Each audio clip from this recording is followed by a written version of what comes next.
ನಗರದ ಕಾರ್ಮಿಕ ರಾಜ್ಯ ವಿಮಾ ಆಸ್ಪತ್ರೆಗೆ ದಕ್ಷಿಣ ಕನ್ನಡ ಜಿಲ್ಲೆಯ ಸಂಸದ ಕ್ಯಾಪ್ಟನ್ ಬ್ರಿಜೇಶ್ ಚೌಟ ಅವರು ದಿಢೀರ್ ಭೇಟಿ ನೀಡಿ ಪರಿಶೀಲನೆ ನಡೆಸಿದ್ದಾರೆ. ಈ ಸಂದರ್ಭದಲ್ಲಿ ಸ್ಥಳದಲ್ಲಿದ್ದ ರೋಗಿಗಳು ತಮ್ಮ ಸಮಸ್ಯೆಗಳನ್ನು ಹೇಳಿಕೊಂಡಿದ್ದಾರೆ. ಈ ವೇಳೆ ಆಸ್ಪತ್ರೆಯ ಹಿರಿಯ ಅಧಿಕಾರಿಗಳ ಅನುಪಸ್ಥಿತಿ ಕಂಡು ಬಂದಿದ್ದು, ತಕ್ಷಣವೇ ಅಧಿಕಾರಿಗಳನ್ನ ಸ್ಥಳಕ್ಕೆ ಕರೆಯಿಸಿ ರೋಗಿಗಳ ಸಮಸ್ಯೆಗೆ ಕಾರಣವಾದ ಸರ್ವರ್ ದೋಷವನ್ನು ಸರಿಪಡಿಸಲು ಅಧಿಕಾರಿಗಳು ನೀಡಲಾಗಿರುವ ದೂರುಗಳ ಪತ್ರಗಳನ್ನು ಹಾಜರುಪಡಿಸುವಂತೆ ತಿಳಿಸಿದರು.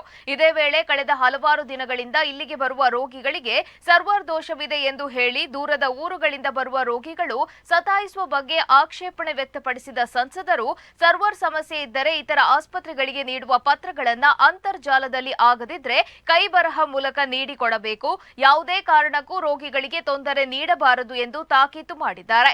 ಈ ಸಂದರ್ಭದಲ್ಲಿ ಮಾತನಾಡಿದ ಓರ್ವ ರೋಗಿಯ ಸಂಬಂಧಿಕರು, ಕಳೆದ ಹಲವಾರು ವರ್ಷಗಳಿಂದ ಡಯಾಬಿಟಿಸ್ ರೋಗಿಗಳಿಗೆ ಡಯಾಲಿಸಿಸ್ ಮಾಡಲು 1 ತಿಂಗಳಿಗೆ 12 ಟೋಕನ್ ನೀಡಲಾಗುತ್ತಿತ್ತು. ಆದರೆ ಈಗ 3 ತಿಂಗಳಿಗೆ ಟೋಕನ್ ನೀಡಲಾಗ್ತಾ ಇದ್ದು, ಅದು ಸಹ ಈಗ ಸರ್ವರ್ ಸಮಸ್ಯೆಯಿಂದ ಸರಿಯಾದ ಸಮಯಕ್ಕೆ ಸಿಗದೆ ಖಾಸಗಿ ಆಸ್ಪತ್ರೆಯಲ್ಲಿ ನಗದು ಹಣ ನೀಡಿ ಡಯಾಲಿಸಿಸ್ ಮಾಡಿಕೊಳ್ಳುವಂತಾಗಿದೆ ಎಂದು ತಮ್ಮ ಹತಾಶೆಯನ್ನ ವ್ಯಕ್ತಪಡಿಸಿದ್ರು. ಸಂಸದರು ಮುಂದಿನ ದಿನಗಳಲ್ಲಿ ಸಮಸ್ಯೆ ಸರಿಪಡಿಸುವ ಭರವಸೆಯನ್ನ ನೀಡಿದ್ದಾರೆ. ಇದರಿಂದ ಸ್ಥಳದಲ್ಲಿದ್ದ ರೋಗಿಗಳು ಸಂತಸ ವ್ಯಕ್ತಪಡಿಸಿದ್ರು.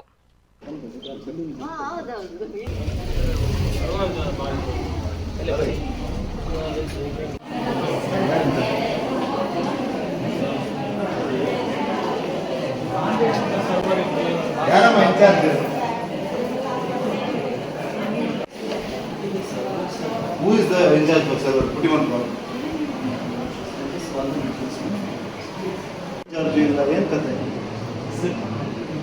ಹೌದು, ಮತ್ತೆ ನೀವು ಅವ್ರ ಫೋನಲ್ಲಿ ನಾನು ಕೊಡ್ತೀನಿ.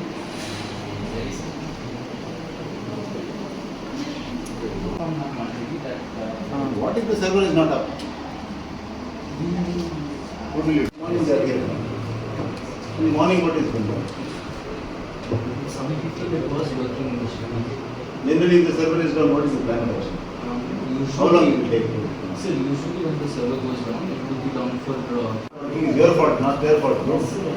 You should do a ledger and our treatment is done.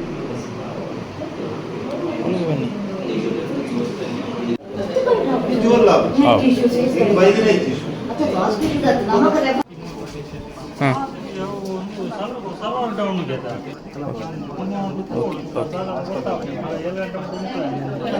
Okay.